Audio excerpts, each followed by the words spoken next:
Magandang hapon sa lahat. Magandang hapon sa mga taga-Pilipinas. Kumusta na po kayo dyan? Ano nang nangyayari sa rally kahapon na dinagsa ng ilang libo kaya yon o milyon ba kaya yung taong pumunta kahapon? Pero anong nangyari? Yan ang sagot. Ang tanong, anong nangyari? Si Bangag pa rin ang presidente. Anyway, ipapakita ko lang sa inyo itong sinasabi na binulgar ni Chavit Singson.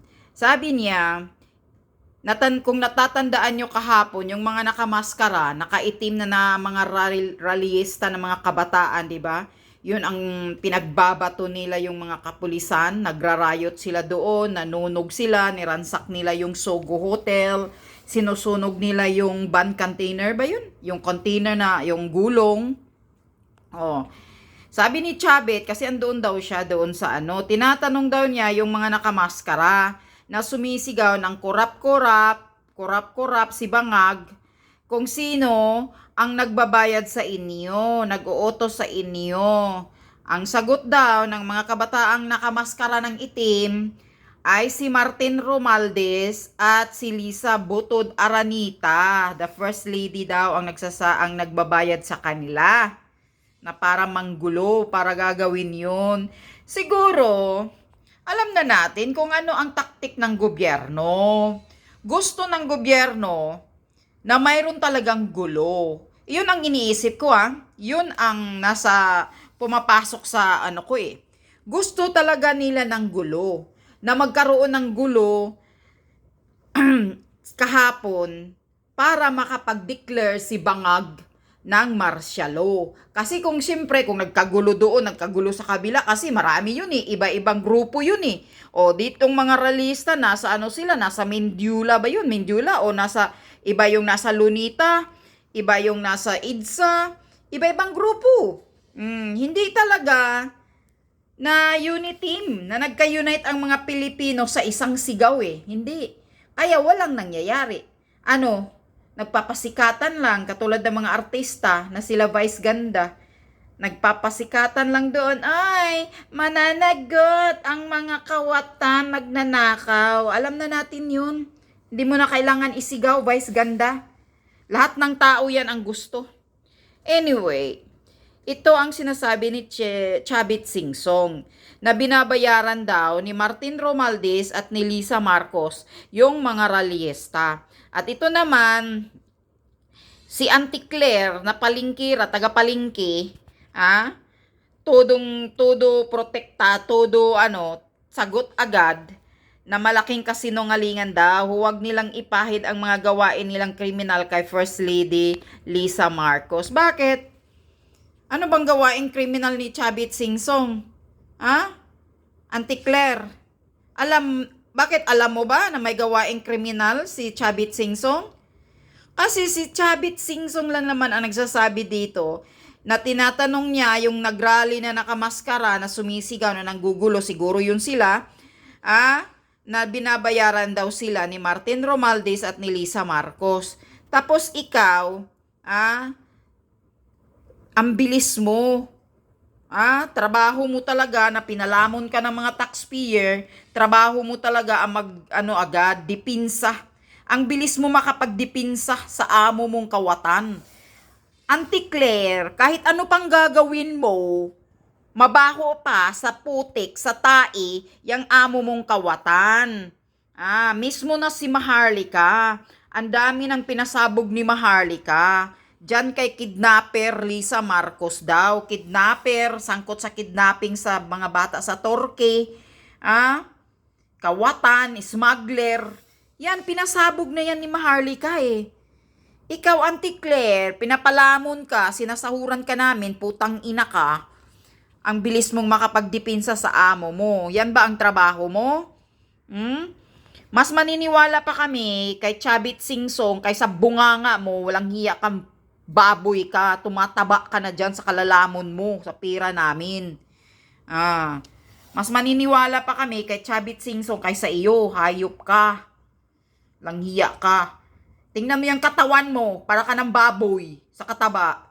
Sana aatakihin na kayong lahat dyan, pati amo mong kawatan, mga magnanakong pamilya.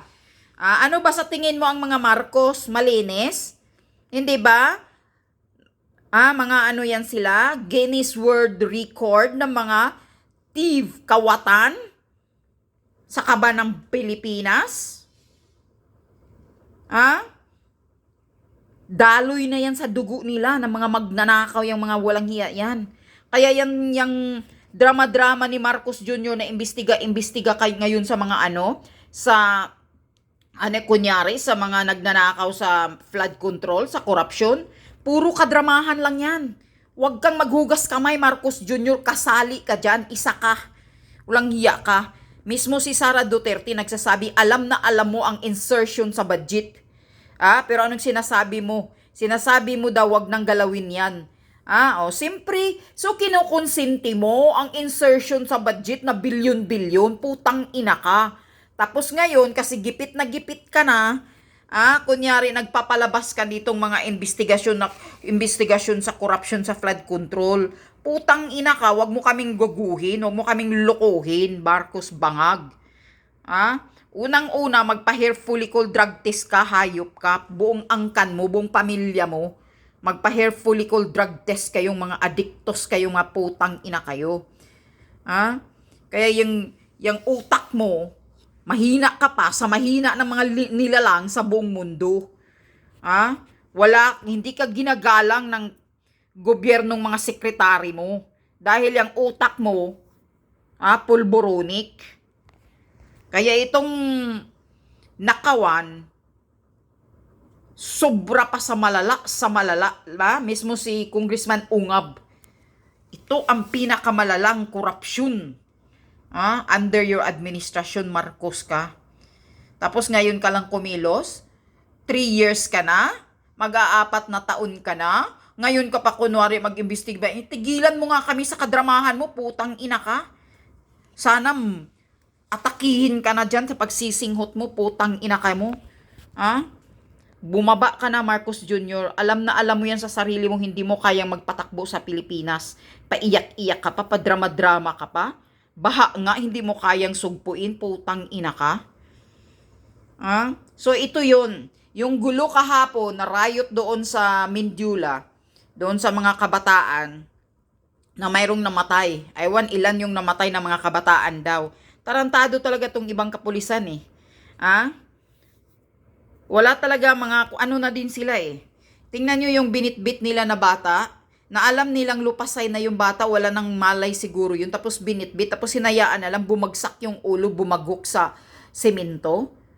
Mga walang hiya eh. Siguro patay yun eh. Sigurado patay yung bata na yun. Sana nga, nagiging Nepal sana kahapon or Indonesia yung rally eh. 'Di ba para masaya? Sana hinila si Bangag.